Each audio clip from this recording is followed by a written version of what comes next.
The euphoria of childbirth typically rippled through the village, a wave of collective joy and anticipation. Yet, in the case of Amara, this initial wave was invariably followed by a deep, inescapable tide of sorrow. When she gave birth to a boy, the community celebrated heartily.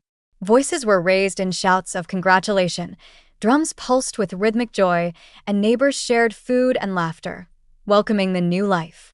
However, this vibrant jubilation for Amara was tragically short-lived. The real focus of attention, the thing that truly seized the villagers' notice, wasn't the miracle of the birth itself, but the unsettling circumstances that unfolded in its wake. Barely 2 weeks after her quiet return from the clinic, having brought her precious new child home, the inhabitants of the village began to observe something profoundly strange and disquieting about Amara and the way she carried her son.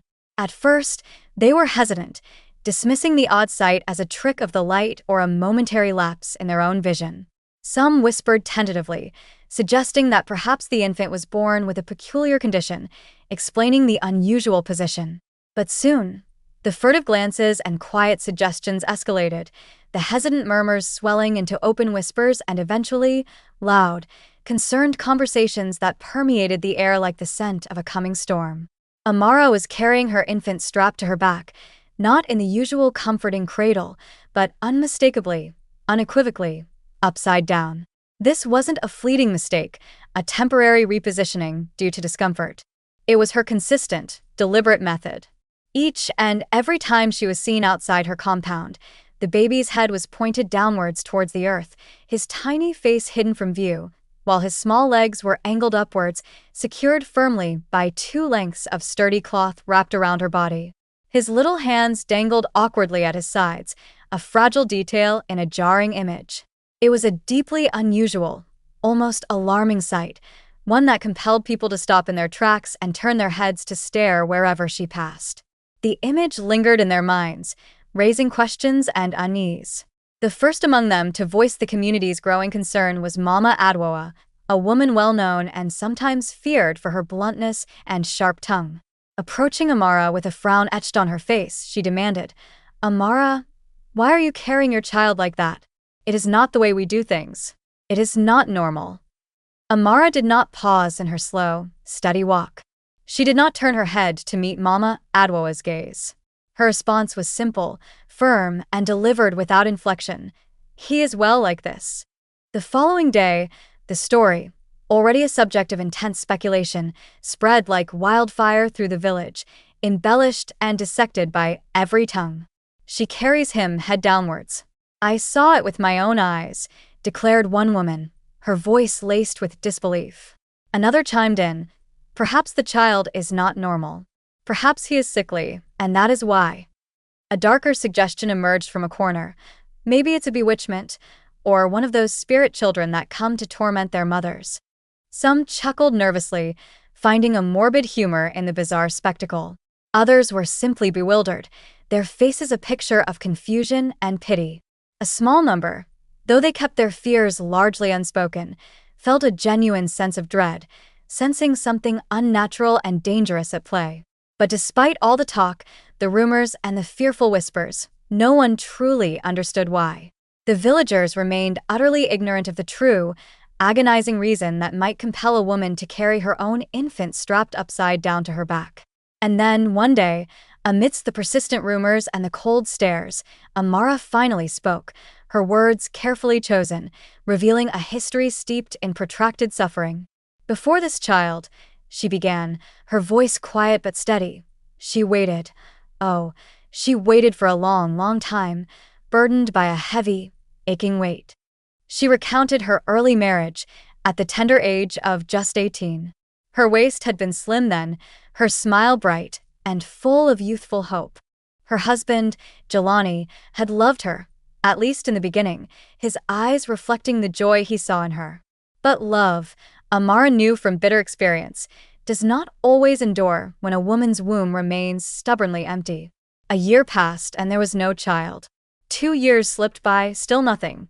3, 4, 5, 6 long, silent years crawled past, each one stealing a little more warmth from their home. The smiles that had once come so easily between them vanished, replaced by strained politeness and unspoken disappointment. His mother, Mama Kemi, a formidable woman, began to voice her cruel observations. "Is she a woman?" she would ask loudly enough for Amara to hear. "Or is she a tree? She eats every day, yet yields no fruit." His sisters would roll their eyes dramatically whenever Amara walked by, making it clear they saw her as a failure. His cousins whispered pointedly as she entered a room, their hushed tones carrying like stones skipping across water. Some, bolder and crueler, even confronted her directly. "If you cannot give our brother a child, then you should leave. Make space for a woman who can." Amara, her heart aching with each word, could only turn to prayer. She knelt in the oppressive darkness of countless nights, her knees aching against the hard floor, pouring out her sorrow and desperation to the heavens. She fasted until her body was weak and trembling, her bones threatening to rattle with the slightest movement, yet nothing changed.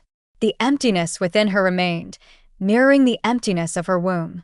Then, miraculously, in the 13th year of her marriage, something shifted. Her body began to feel different, subtly but surely. Her breasts grew full and tender. Her legs felt heavy, rooted to the earth in a new way. A visit to the clinic confirmed the incredible news. She was pregnant.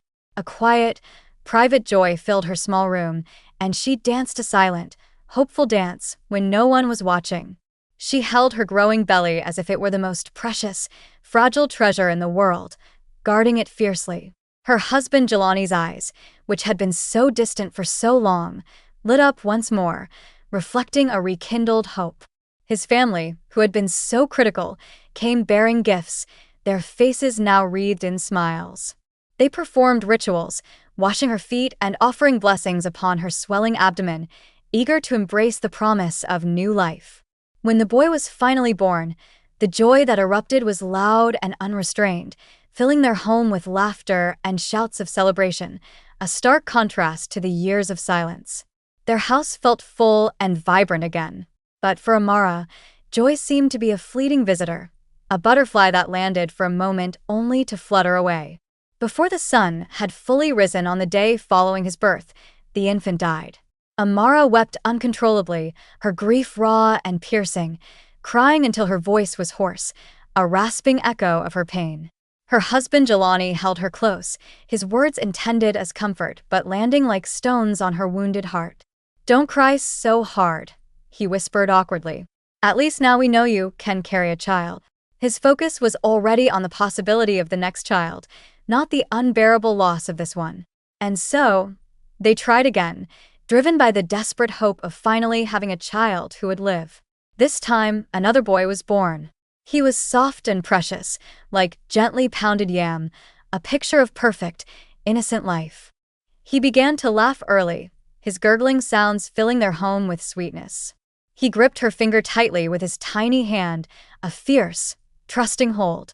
His bright eyes followed her wherever she went, a constant source of love and connection. Amara found herself smiling again, a genuine, heartfelt smile that reached her eyes. Her husband Jelani, his hopes renewed, built a small swing for the child beneath the shade of the shea tree in their compound. They named him Obi. He passed his first birthday, then his second. He even started to toddle around, his small legs carrying him towards her, crying out, "Mama, Mama," when she was cooking, his voice a melody to her ears. But then, one day, the fever came, a sudden, brutal intruder.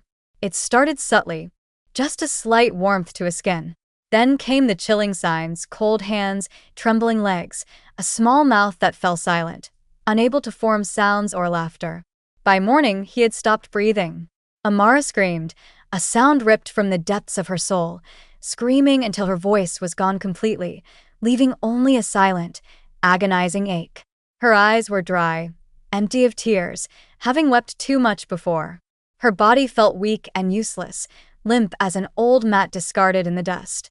Her husband Jelani sat outside, his hands clasped over his head, staring into the distance, a picture of defeated despair. "What is this?" he asked the indifferent wind, his voice barely a whisper. "Why, my child again?"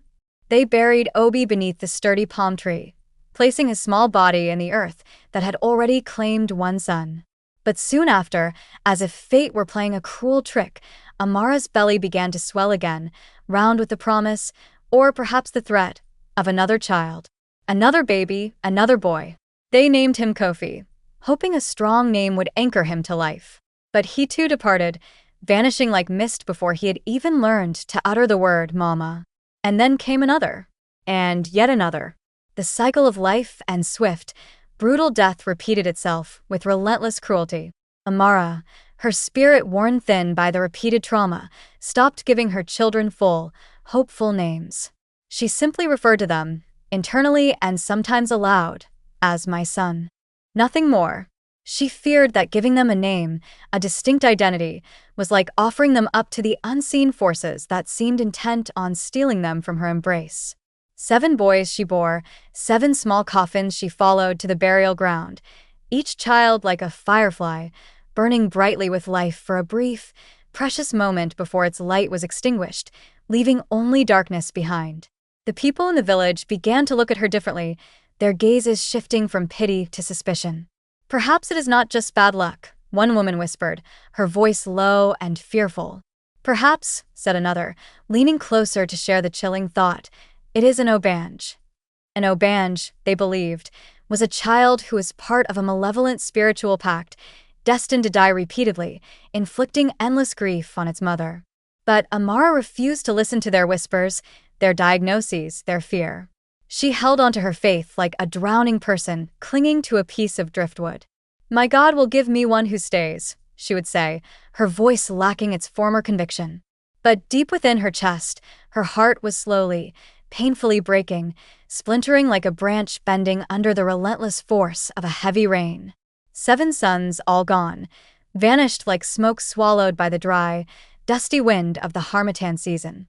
After the death of the 7th child, Amara's husband, Jelani, underwent a profound and heartbreaking change. He did not cry. He did not scream or rail against the unfairness of it all. He simply became quiet. Too quiet. A silence settled over him, vast and deep. He stopped bringing her the herbs she used for cooking or ailments. He stopped asking the simple, caring question, "Have you eaten?" He ate his meals alone, retiring early to bed, rising before dawn, his days marked by a solitary, wordless routine. One evening, Amara placed a bowl of hot water near his mat, a small gesture of care. He looked at her, his eyes distant, and simply walked past, ignoring her presence. Her heart constricted in her chest, a sharp, painful clench. She knew, with chilling certainty, that something fundamental had irrevocably changed between them. A month passed like this, then 2, marked by the vast, empty space where their connection had once been. Then one afternoon, she heard voices outside, in the courtyard. Laughter. A woman's laughter, light and bright. Her legs trembling, Amara crept to the window and peered out.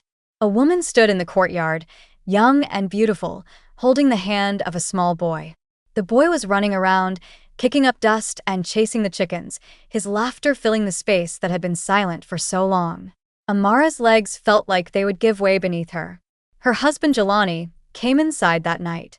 He took off his sandals and stood before her, his face unreadable. "That woman outside," he said, his voice flat, devoid of emotion. "She is moving in. I have made my choice." Amara could not speak. The words caught in her throat, a silent scream.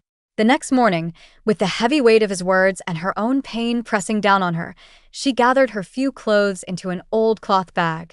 She tied her headscarf tightly, binding not just her hair, but also her overwhelming sorrow. There were no tears in her eyes, no words on her lips. Her head was bowed low, her gaze fixed on the dusty ground. As she walked out of the compound, the small boy the woman had brought with her looked up at Amara, his face innocent and curious, and called out, "Bye-bye." Amara's chest felt as if it had split open, the sound of his voice, the simple word of farewell, a fresh wound in her already devastated heart. She returned to the house of her father, Papa Kofi, like a thief caught empty-handed, carrying nothing but her profound shame and crushing loss. Even the birds perched on the trees outside her father's compound seemed to fall silent as she approached, as if sensing the heaviness of her spirit. She reached the courtyard gate. Her stepmother, Aisha, a woman of quiet strength and deep compassion, opened it. She asked no questions, her face etched with understanding and sorrow. Instead, she simply opened her arms wide and said, her voice soft and welcoming, "Come in, my daughter. You're home." And Amara walked through the gate, carrying her shame on her back like a heavy, unbearable basket, into the shelter of her father's home. 2 full years drifted by like the dry, slow wind of the harmattan season, silent, barren, and seemingly endless. Amara remained in her father's courtyard, a figure of quiet sorrow, always sweeping the ground, always washing clothes, her movements automatic and listless. A smile never touched her lips, not even when the warm sun bathed her cheeks, a gentle caress she seemed not to notice. Children from the compound and the neighborhood ran past her every day, their voices loud with shouting and laughter, their energy a stark contrast to her stillness, but she never raised her eyes to look at them. Her stepmother Aisha would sometimes speak to her gently, trying to coax her back to life. "Amara," she would say, her voice full of concern, "you are still young. Do not let this grief swallow your body whole. There is still life for you." But Amara would only nod her head slightly, like a lizard basking unmoving in the sun, acknowledging the words but unable to grasp their meaning or possibility. Then, on a busy market day, a man came to the village. His name was Kwame. He had come seeking palm oil, a simple errand that would unexpectedly alter the course of a life. But as he conducted his business, his eyes kept returning to the quiet, sorrowful woman he saw near the village well. He asked about her, his curiosity piqued. "Who is that woman near the well?" he inquired. "Ah, that is Amara," he was told. "A good woman, they say, but sorrow follows her like a shadow. She has known much loss." But Kwame was not deterred by the stories of her past misfortunes. He was drawn to her quiet strength, the stillness that held a hidden depth. He observed her for weeks, watching her measured movements, the way she carried herself with a quiet dignity despite her evident pain. Then, one evening, he came to her father, Papa Kofi's house, bearing gifts of kola nuts and palm wine, the traditional offerings of a man seeking a bride. "I want to marry her," he declared, his voice calm and resolute. The people around were astonished, their murmurs turning to open gasps of surprise. "Her? That woman?" they questioned, their voices filled with disbelief. "Yes," he replied simply, his gaze steady. "She is still a woman. And a good one." Amara looked at him, truly looked at him for the first time. His eyes were calm and kind, holding no judgment or fear. His words were soft, respectful. He did not ask about her past, did not probe the wounds that still ached within her. He did not ask the question that everyone else seemed desperate to know. "How many children have you had?" He simply said, with a quiet sincerity that reached her wounded heart, "I will take care of you." And so, they were married.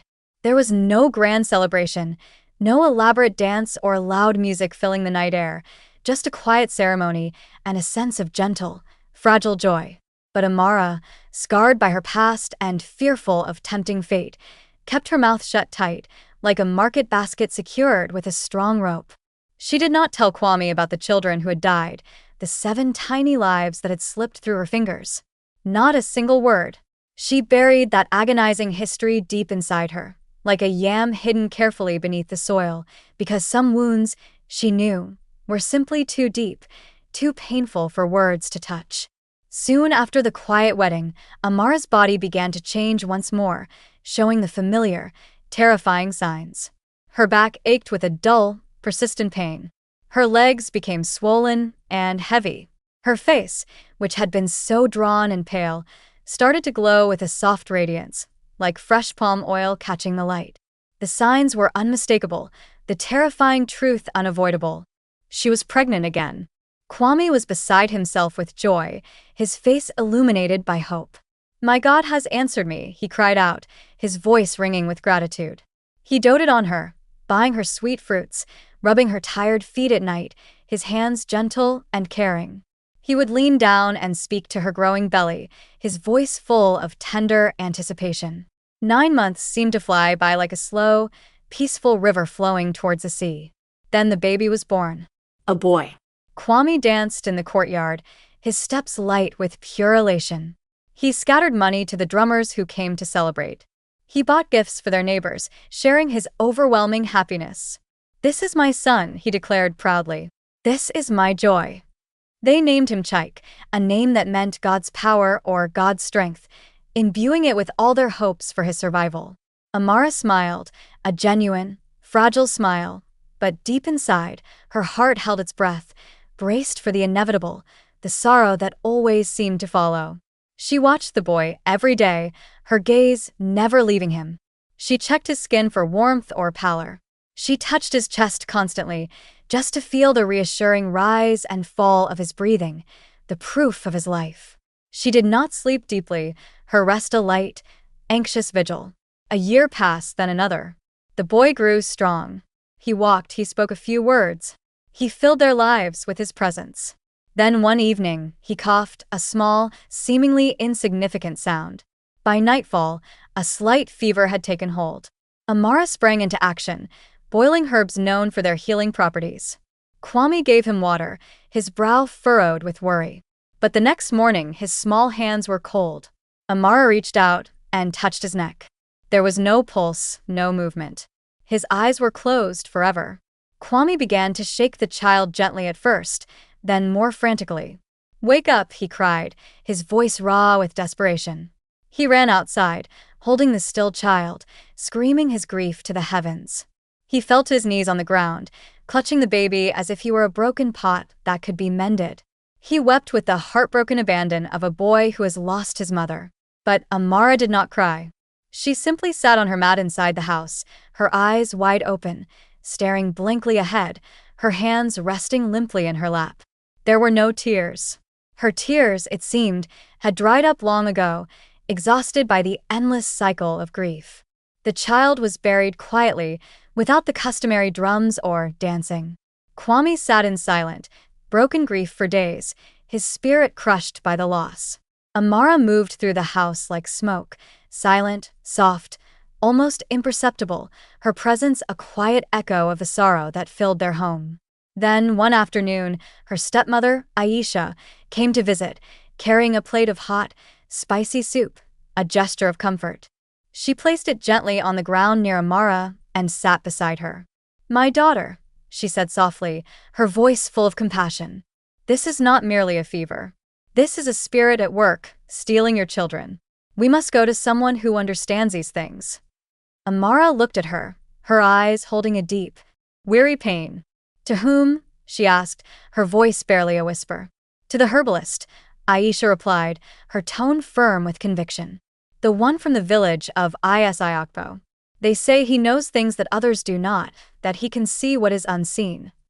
Amara shook her head slowly, clinging to the remnants of her conventional faith. "No," she said. "My God will make things right. I will pray. I will fast." Aisha sighed, her face etched with frustration and concern. "Prayer is good, my child. But sometimes the spirit that fights against you is not afraid of prayer alone." Still, Amara remained steadfast in her refusal. Every night, she rose from her mat to pray, kneeling in the darkness. She anointed her belly with oil, hoping to protect the womb where life might one day take hold. She knelt by the hearth every morning, seeking divine favor. She read her sacred book until the pages were worn and soft from her touch. She held on to her belief, unwavering despite the crushing weight of her losses. And then, one morning, as the rooster crowed its greeting to the dawn, she was sick outside the well, a sudden, violent wave of nausea. Her heart leaped in her chest, a flutter of terrified hope. She waited 2 days, holding her breath, before making the familiar, dreaded journey to the clinic. The nurse there smiled, a warm, reassuring smile. "Congratulations," she said simply. "You are 6 weeks pregnant." Amara walked home slowly, the nurse's words echoing in her mind. She did not cry out or dance with joy. She simply placed a hand on her still flat belly and whispered, her voice trembling with a fragile hope, "This time, stay. Please stay." 9 moons passed, each night marked by Amara's quiet prayers and fearful anticipation. Her belly grew round and full, like a pumpkin heavy with water. The news spread through the village again. She is pregnant again. She moved slowly, deliberately, conserving her energy. She ate little, her appetite suppressed by anxiety. She prayed much, her connection to the divine her only solace. When the child was finally born, it was, once again, a boy. But this time, his cry was loud and strong, like a sudden clap of thunder marking the beginning of the rainy season. His skin was smooth and soft, like freshly rendered shea butter. His eyes were large and clear, full of nascent life. Kwame laughed for the first time in many months, a joyful, unrestrained sound. "He is different," he said, his voice full of wonder. "This one will stay." People came bearing gifts, goat meat, yams, beautiful cloth, sharing in the cautious optimism. They named him Enkay, a name suggesting strength and good fortune. He came from above, Kwame declared proudly, believing this son was a divine gift. Even the wind knows his name. The boy grew quickly, hitting his milestones with reassuring speed. He crawled early. He walked before his first birthday. Every morning, Amara would touch his chest, his head, his small legs, just to be sure, just to feel the undeniable pulse of life within him. Then one Sunday, while she was bathing him outside in a large basin, he began to tremble. At first, it was just a slight, almost imperceptible tremor. Then, suddenly and violently, he cried out, a sharp, piercing sound like the cry of a hawk. Amara snatched him up, holding him tightly. "Enkay, My son." "What is it?" she cried, her voice filled with sudden terror. But his eyes rolled back in his head. His little legs became stiff. His lips trembled uncontrollably. "No, no, no," she whispered frantically, rocking him back and forth, desperately trying to break the hold of whatever was seizing him. But the trembling would not stop. And then, just as suddenly, it did. He simply stopped moving, just like that, in her arms, silent and still, like a candle flame extinguished by a sudden gust of wind. Kwame came outside and saw her holding the child, his body limp and lifeless. He didn't ask any questions. He looked at the baby, then at Amara, his face a mask of shock and despair. He sat down on the ground, silent, utterly broken. His mouth did not utter a single word that day, but his eyes spoke volumes, conveying all the agony and despair that burned within him. After Enkay's death, Amara spoke very little, her voice muted by the weight of her grief. But her body, with its own cruel logic, began to speak again. A familiar weariness settled over her. Quiet cravings returned, a gentle rounding of her belly. She was pregnant once more. This time, Kwame did not dance or shout with joy. He simply nodded, his face grim, and bought her some oranges, a quiet acknowledgement of the life growing within her. When the child was born, they did not rush to give him a name, waiting, watching, afraid to tempt fate. But this one, he was different. He laughed often, his laughter sounding like the joyful music of a talking drum. He ran around the courtyard on small, quick feet, agile as a young goat. He called Amara Mama and Kwame Papa, his voice bright and clear.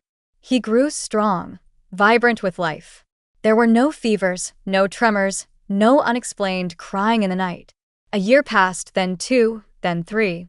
Amara began, tentatively, fearfully, to hope again. She bought him clothes in larger sizes, shoes he hadn't yet grown into, small acts of faith in his future.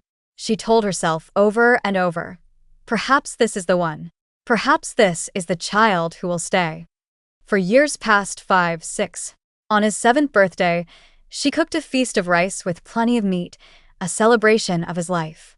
He danced with the village children, splashing each other with water and rolling in the sand, his face radiant with happiness. Amara smiled, a full, genuine smile that reached her eyes for the first time in years. Then one evening, after playing football with his friends, he came home, sweaty and laughing. "Mama," he said, clutching his stomach. "It hurts a little?" Amara gently stroked his belly. "You played too hard," she said, laughing softly, dismissing his complaint as the ache of childish exertion. She gave him water, told him to rest. But by nightfall, his body was hot, then cold, then terrifyingly still. By midnight, the silence had returned, a suffocating presence in the room. Amara touched his chest, her fingers searching for the familiar heartbeat. Nothing. No, not again, she whispered, her lips trembling uncontrollably. She picked him up and shook him gently. Open your eyes, please. Just open them a little. But he did not move. He was gone. The child who had almost survived, the one who had given her a fragile taste of enduring hope, had vanished like a thief in the night. In the morning after the boy's death, Kwame did not cry. He did not speak. He simply sat in front of the house, his gaze fixed on the shade tree in the courtyard, a place that held too many painful memories. Amara sat inside with the small, lifeless body of her son. She did not move, her hands resting in her lap, her eyes staring emptily at the ground.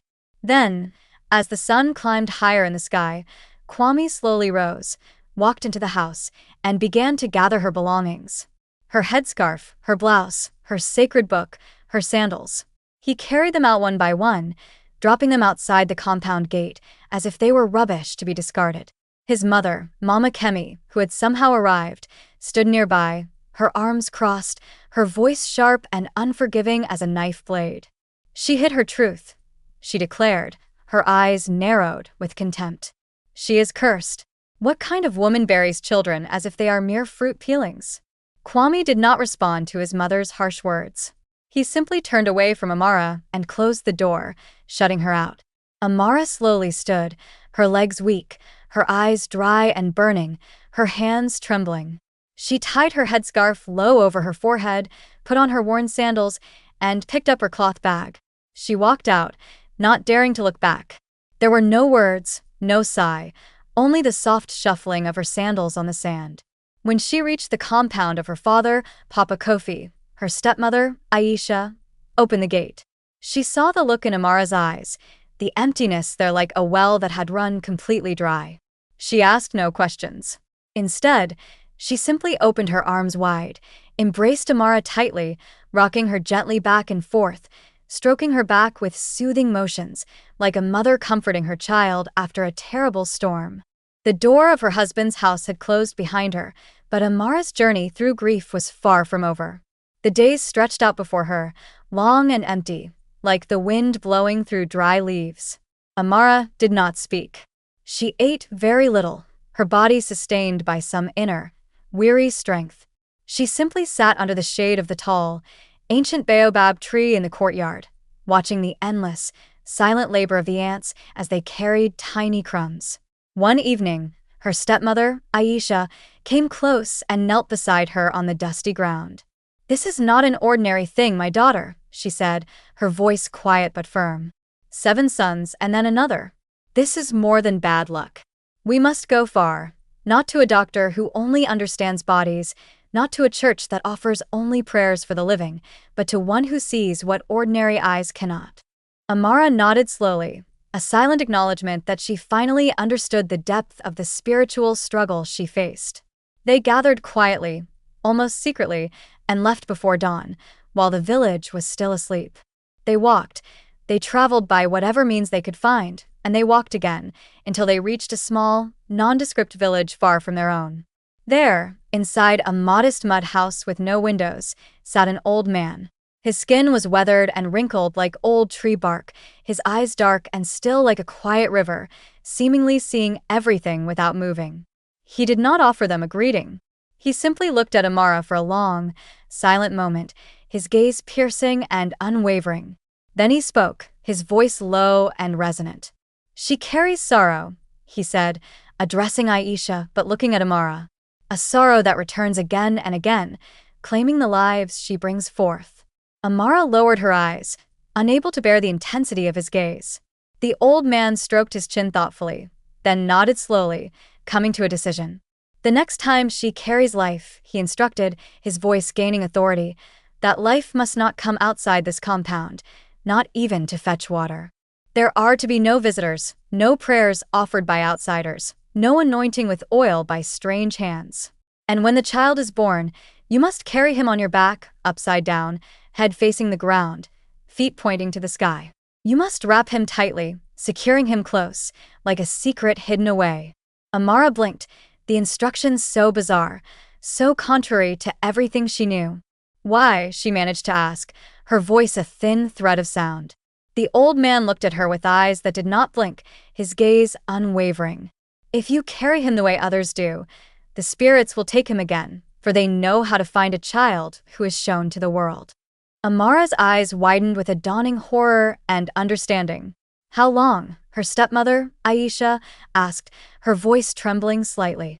The old man's voice became quieter, carrying the weight of his wisdom. Until he grows teeth, he said. Then you continue. How long after that? Amara asked, her lips barely moving, dread filling her heart at the thought of carrying a growing child in such a manner. Until he is 10 years old, the old man stated clearly. Only then will the spirit tire of searching for him among the living. He stood up and walked into a small inner room. He returned carrying a piece of red cloth and a small gourd filled with a dark liquid. Take this, he said, handing them the items.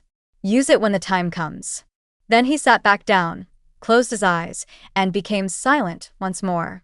He did not speak again. Amara and her stepmother, Aisha, left the small mud house in silence, the weight of the instructions settling heavily upon them. But that night, as Amara lay on her mat, the old man's words echoed in her mind.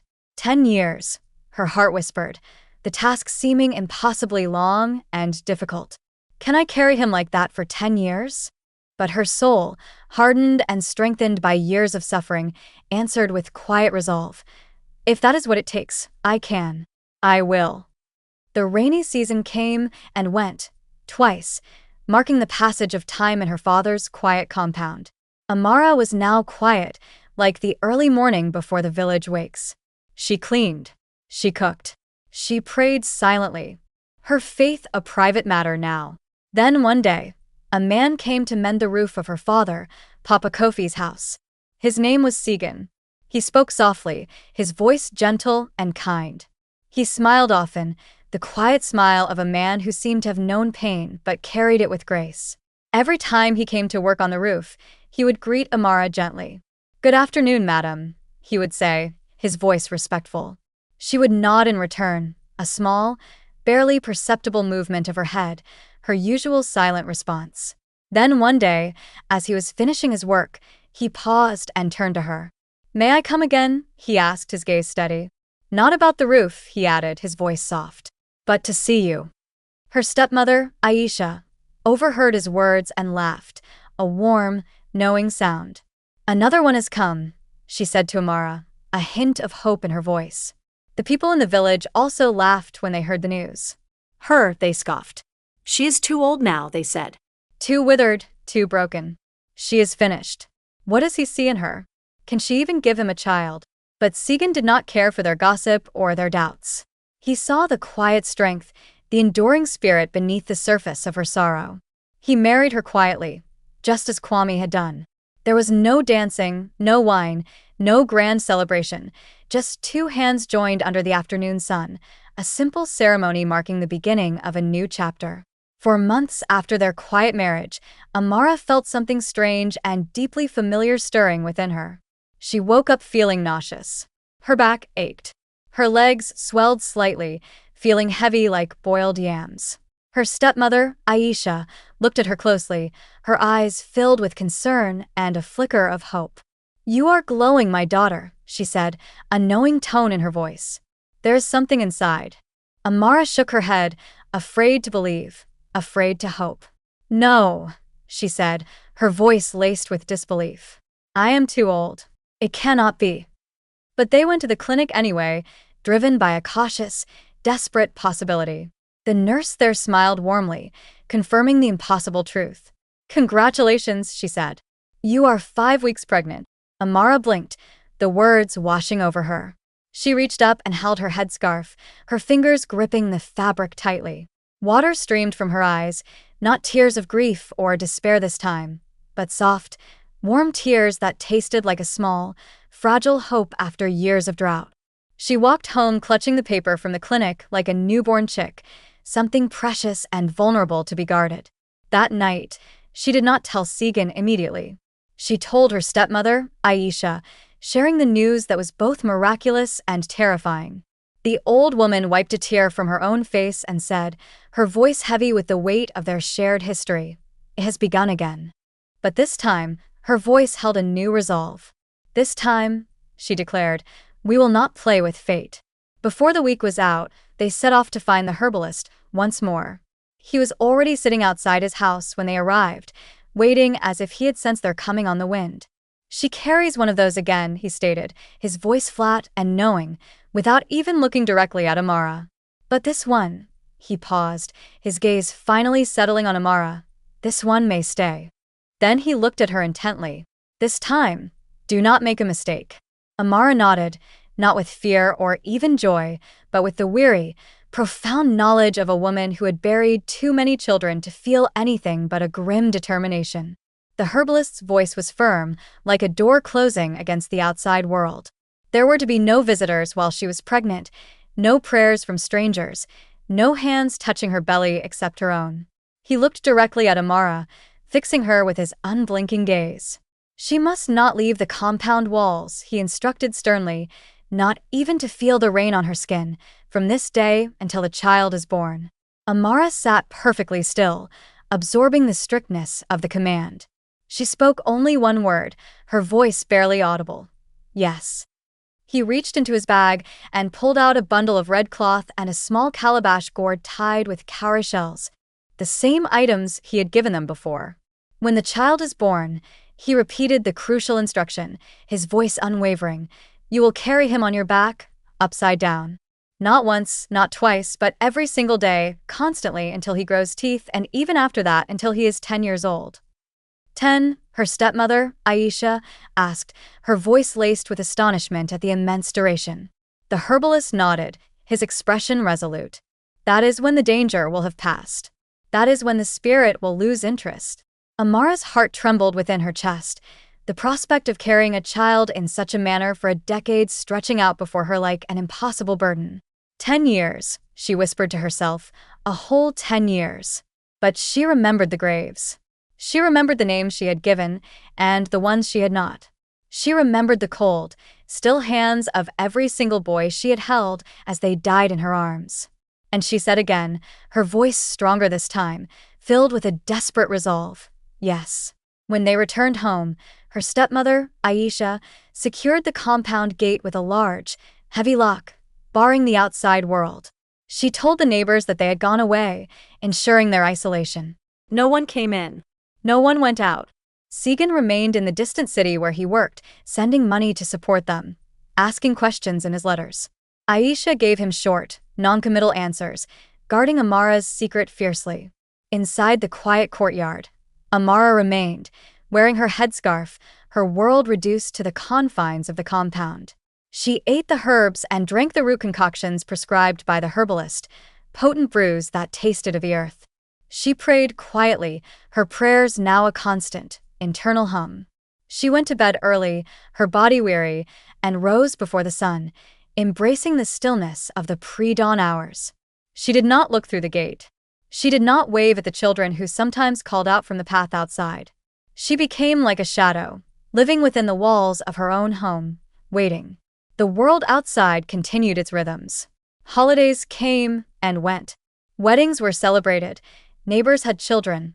Others died, life and death moving in their predictable patterns. But Amara remained inside, waiting, watching, counting her days with dry fingers and clasped hands, holding onto the fragile life growing within her. Then one night, the sky split open, unleashing a fierce storm. Thunder clapped directly overhead like angry hands striking the heavens. Rain beat down on the roof of the mud house like a war drum, relentless and loud. Amara began to cry out, not in pain alone, but with the primal sounds of labor. Her back arched. Her hands gripped the mat beneath her, her knuckles white. Her voice filled the small house, a raw, powerful sound.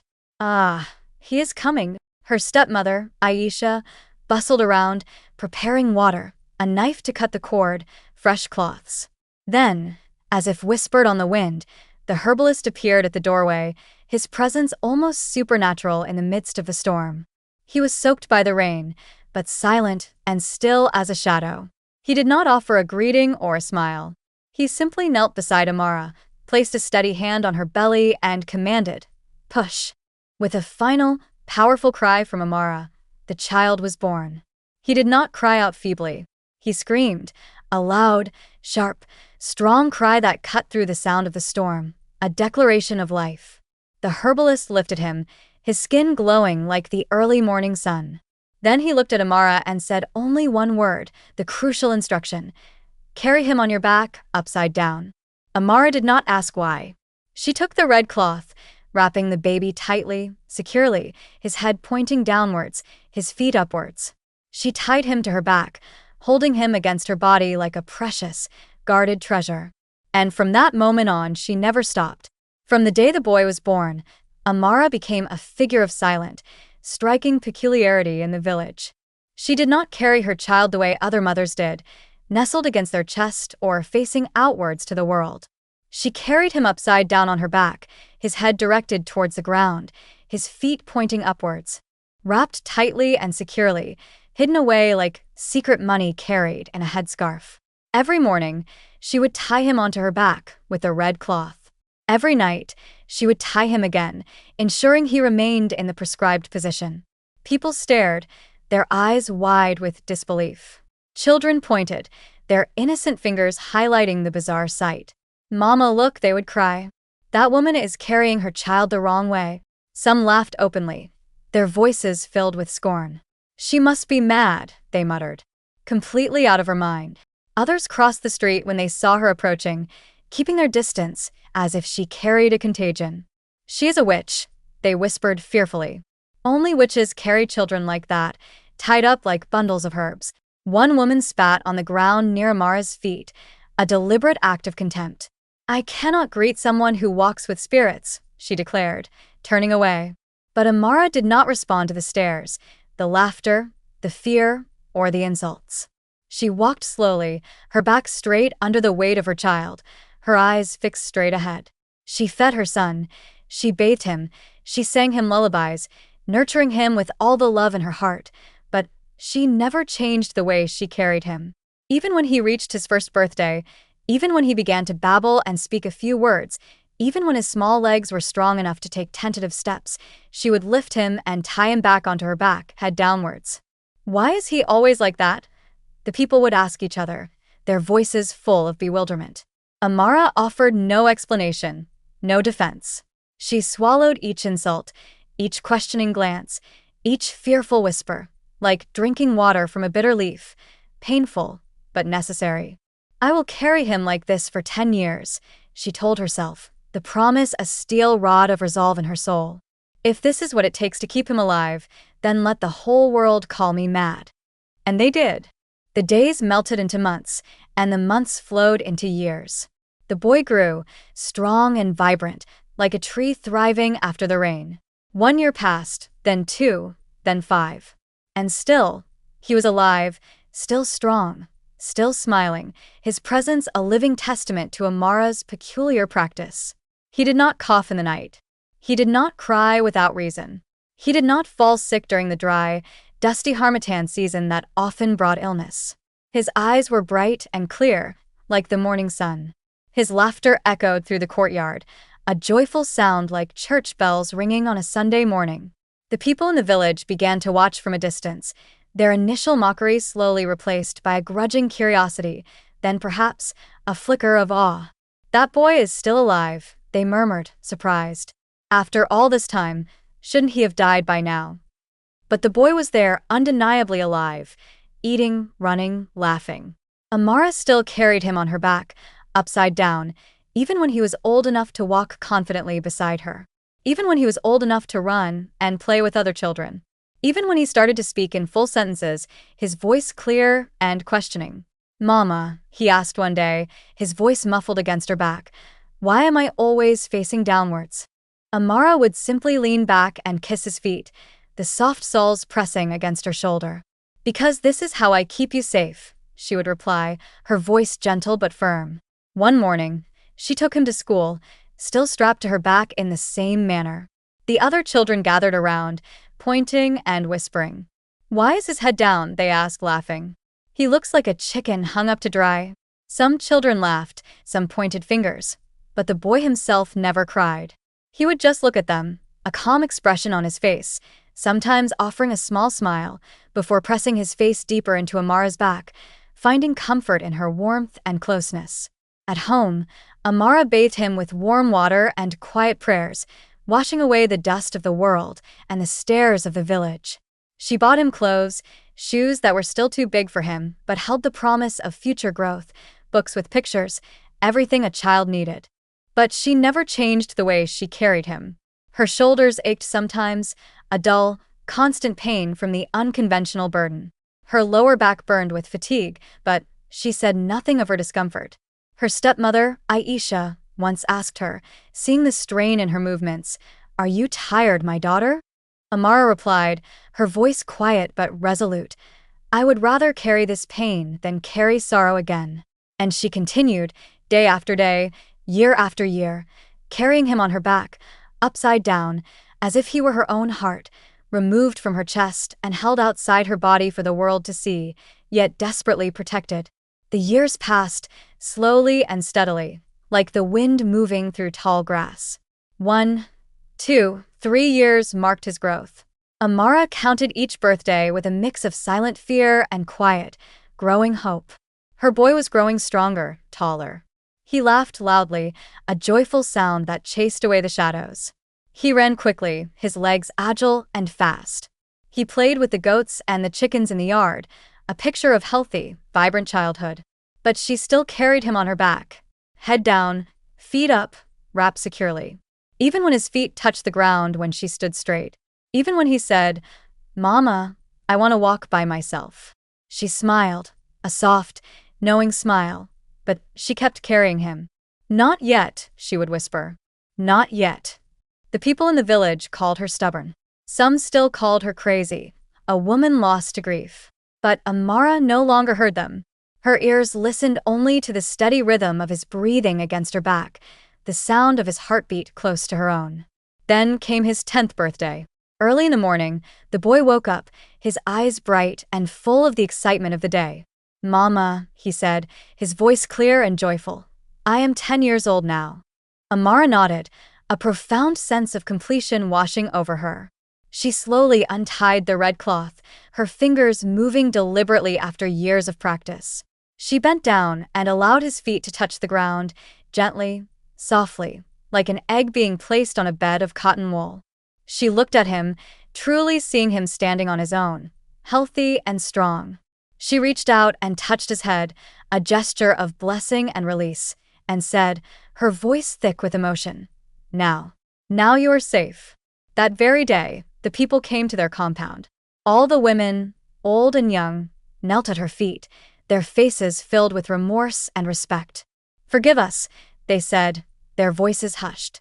The young girls brought yams as offerings, some brought beautiful cloths, some wept openly. "We mocked you," they confessed. "We thought you were mad.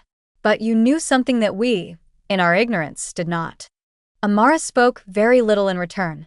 She only nodded, her heart too full, too weary for many words, accepting their apology with quiet grace. Her boy ran barefoot through the courtyard, laughing freely, his legs dancing on the earth as if he were meeting it for the very first time, unbound and joyful.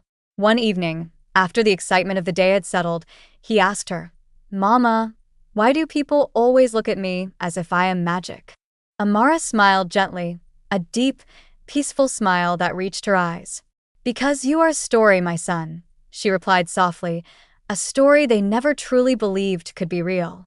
That night, as the moon rose high and a gentle breeze caressed her face, Amara sat by her doorway and finally rested, not in the final rest of death, but in the deep, earned peace of a soul that had endured immense suffering and found its quiet victory. I hope you enjoyed this tale. If you did, please show your appreciation by giving it a like, share it with your family and friends who might also find it moving, leave your thoughts in the comments below, and do not forget to subscribe to this channel and turn on notifications so you can receive more compelling stories like this one. Goodbye for now.